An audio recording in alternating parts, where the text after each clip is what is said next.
teman-teman, kita sudah sampai di tempatnya Bapak narasumber kita. Mari kita.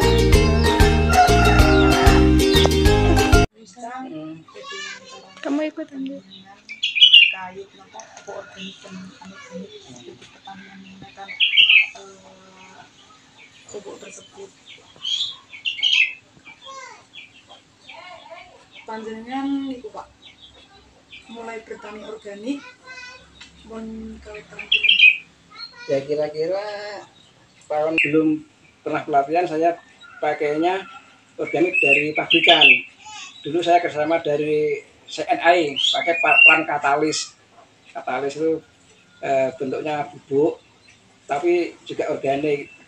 Pertama kali gitu. Terus kedua saya ikut di pelatihan di Khusus Tani. Khusus Tani itu yang mengadakan dari pihak kecamatan. Itu sekitar ya 3 bulan dari awal penyemaian sampai panen. Terus keduanya kita juga di Khusus Tani di tingkat desa itu SL Iklim. SL Iklim itu pengamatan dari persiapan sampai panen, bahkan di situ ada perbandingan yang dari organik dan yang tidak organik. Yang dijajar legowo dengan tidak, kita dipakai perbandingan. Terus di samping itu kita juga dikenalkan sama peralatan untuk pertanian yang modern, seperti kita dibawa dulu ke UNS, Juma Polo, terus diajari bikin ya seperti ini, agen hayati untuk kita semua. Tapi itu pelatihan. Kalau kita pelatihan mungkin kalau lainnya saya kelihatannya tidak istilahnya dimanfaatkan, tapi saya selalu ilmu yang didapat saya selalu praktekkan sendiri terus. Kita coba apa yang kita dapat itu dipraktekkan, bagaimana peningkatannya dan hasilnya, nanti manfaatnya juga kita sendiri dan buat orang lain. Kalau yang non organik itu pasti kan namanya instan ya. Instan itu sekali tanam langsung hijau, tapi kemudian jika dia hilang juga tidak penguning. Tapi kalau organik pelan-pelan tidak kelihatan, tapi kalau sudah padi mulai kelihatan mahal tetap masih hijau. Dan kita memutus dari non organik itu membutuhkan waktu yang lama, hampir 10 tahun.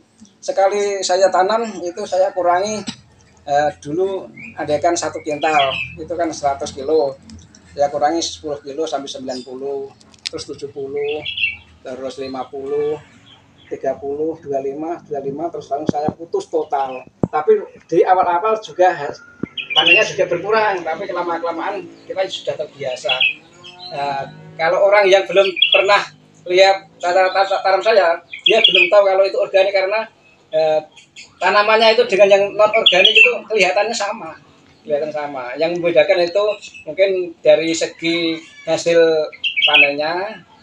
Terus karena dia tidak mengandung kimia, berarti kan sehat dan tanahnya juga sehat. Gitu. Kita inginnya pokoknya sudah tua itu meninggali tanah itu ya tanah yang tidak sakit gitu loh, biar tanah yang sehat gitu. Ya, gitu. Jadi sekarang masih nanam padi? Masih. Berasnya juga ada nanti bukan sambal. Tapi kalau nasinya maaf karena kemarin itu ada istilah undangan tangga tadi ada nasi kita tidak masak. Nasi yang kemarin ada gitu kita panasin lagi gitu. Untuk luas tanahnya Pak? Kalau luas tanahnya anak milik pribadi saya cuman sekitar 2.500 meter. Tapi kalau dengan istilahnya garap punya orang lain ya sekitar 5.000-an ada. Jenengan piyambak nopo kali? Ya sendiri. Saya tidak pernah saya tanam pakai jajarnya itu saya kerjain sendiri, tidak berani orang lain karena banyak. Nanti beda ya Pak? Enggak, pasal bedanya. Istilahnya dia itu sering mengeluh katanya susah, padahal tidak susah. kurang terbiasa teman. Kita kan inginnya kan merubah pola tanam mereka yang dulu istilahnya kan dulu kan pasar mutah itu kan awut-awutan. Saya sekarang bikinnya pokoknya kita jajar sektor bisa pakai legowo. Lalu bikinnya juga jajar legowo itu mempermudah untuk istilah pemeliharaan, untuk memudahkan kita mengontrol kalau ada tanaman kita yang sakit. Keduanya kan kita cara untuk pakai sorot itu kan gulma itu lebih enak, terus untuk bibitnya itu lebih irit dari yang mereka. Padahal kalau pas panen saya pernah mengubin 2,5 meter itu per 2,5 meter itu saya ubin itu antara 5 sampai 6 kilo.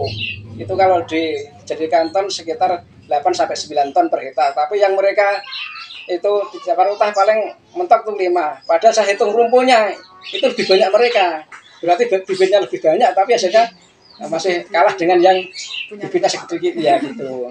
Kita mencoba pembiayaan itu lebih murah, terus bibitnya lebih irit, tapi panennya juga tidak kalah dengan yang tidak itu. Gitu.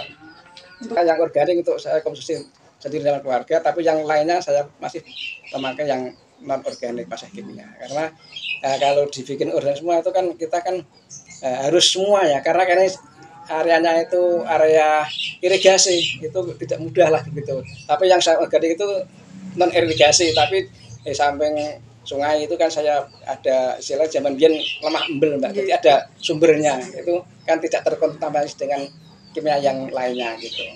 Saya berani begitu kan tadi ya. Untuk penjualan padi yang organik itu berapa per kilo? Kalau sekarang kayak tidak pernah pasar gitu. Nah, non organik kalau sekarang katanya 5.000, tapi yang organik itu kan biasanya saya pakai sendiri dan teman-teman yang teman ibu di pasar itu yang minta itu. Kalau tidak minta tidak saya keluarkan. Tak masalah harga saya tidak tahu karena saya tidak pernah jual. Tapi yang jual ibu, tidak pernah jual ibu. Manfaatnya bagi Bapak sendiri dengan bercocok tanam menggunakan organik tersebut? Manfaatnya bagi saya yang pertama itu untuk menjaga kesehatan. Karena selama saya organik itu ya tidak umum ya, saya itu tidak pernah merasakan sakit. Paling kesel biasa orang yang kesel, tapi saya belum pernah kok sakit. Padahal kalau kesel itu saya juga tidak minum obat, paling mempijat gitu aja, tidak pernah. Dan minum saya juga organik karena saya minum tuh air putih yang tidak dimasak, air tawar dari sumur. Dari sumur, tapi saya kasih itu loh, istilahnya apa ya, filter penyaringan itu aja. Ada perbedaannya nggak Pak, organik sama non organik? Dari segi apa itu? Segi tanahnya apa? Iya, dari segi tanah sama penghasilan ini. Kalau penghasilannya dari awal memang berkurang, tapi lama-kelamaan juga sama saja. Masalah tanah itu menurut yang mereka istilahnya garap yang traktor itu lebih mudah. Karena ya tempat saya itu sampai sekarang itu masih ada belutnya Mbak. Yang lainnya sudah tidak ada karena dia ada yang itu pakai pestisida, herbisida. Saya tidak pernah kenal dia. Saya pakai pestisida tapi juga nabati Mbak, pakai buatan sendiri. Nabati saya pakainya. Termasuk pupuk juga nabati dari awal masih belum ditanam saya tebarin sama bakteri yang namanya itu nitrobakteri itu, sama kita pakai bakteri yang dari pabrikan yang membuat itu aja. Itu sudah rumput juga berkurang, terus tanahnya juga nanti sehat. Baru diproses ada, yang belum diproses ada, yang sudah jadi ada. Yang sudah jadi, yang sudah saya proses nanti kan saya pada bakar nanti saya tumpuk, jadi kan sudah aman. Yang nyebar gitu. Iya, jadi saya sudah ini ya ada contohnya itu di plastik itu, tapi itu sudah saya saring, yang tidak saring biasanya tidak saya saring, tapi itu saya saring ada pupuknya. Pupuknya saya bikinnya dari pupuk kandang itu saya kasih sama dolomit. Dolomit itu fungsinya kita untuk yang tanah yang asam-asam itu kan biar ada panas. Yang dulu juga kita pakai arang sekam dulu, tapi sekarang karena sekam dulu kan saya ambil dari tempat teman yang bikin tahu kan ada sekam. Arang sekam itu fungsinya untuk menyerap racun dari residu racun yang ada di tanah itu. Jadi penyerapan itu netralisir lah itu. Kalau yang ini kan bakteri tanah, pengemburan tanah. Nah, ini yang tanam ini Mbak. Ya.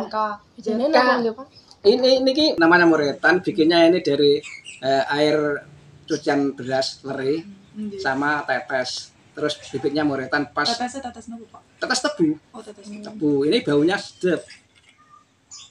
Sedap. Kalau lebih sedap lagi dikasih buah, nanas, apa-apa tuh. Ambil wanginya bener. Iya, Manis-manis nggak tahu. ini biasanya untuk fermentasi dekomposernya pakai ini. Pakai terus nanti umpannya untuk makan bakteri kita kasih begatul.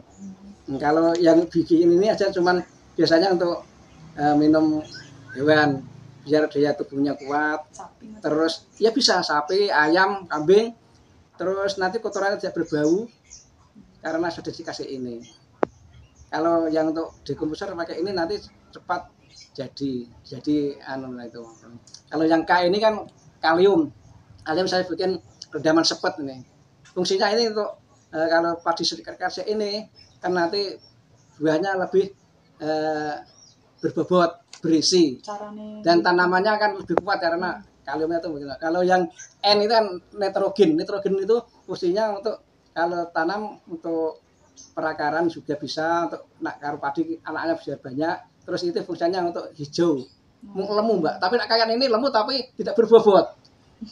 Kalau ini POC ini yang ini urin sapi juga saya fermentasi. Fermentasinya saya juga pakai ini karena ini sebenarnya untuk fermentasi. Fermentasi ini pupuk tapi ini untuk daun. disemprotnya nggak, Pak? Ya? Disemprot. Iya, kita aplikasikan di tangki. Satu tangki biasa saya pakai 0,5 liter. Nah, kalau yang nitrogen ini tanah bawah kandang. Saya fermentasi dengan urea. Kalau bawah tanah kandang itu 1 kilo, ureanya itu cuma 0,5 kilo. Terus air putih, air jernih ini 20 liter. Ini untuk area 1,5 hektar. Ini fungsinya untuk bakteri tanah biar gembur. Gitu. Tapi juga bisa untuk menyemprot tanaman yang sudah hidup. Jadi di aplikasikan saya semprot ini ada saya aplikasikan semua. Enggak apa-apa karena walaupun bakteri beda, kalau namanya organik dicampur tidak bermasalah, kecuali kita pakai istilah herbisida atau pestisida itu nanti ini bisa mati. Gitu.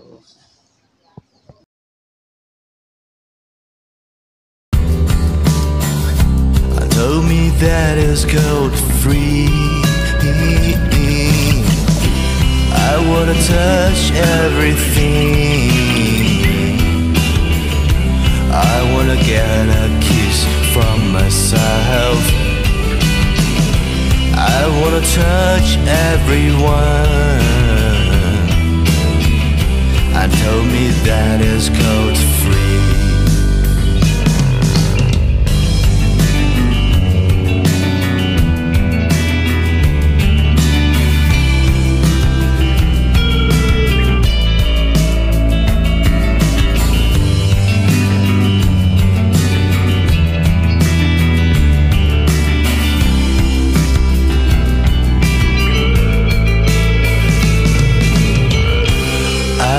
Touch everything.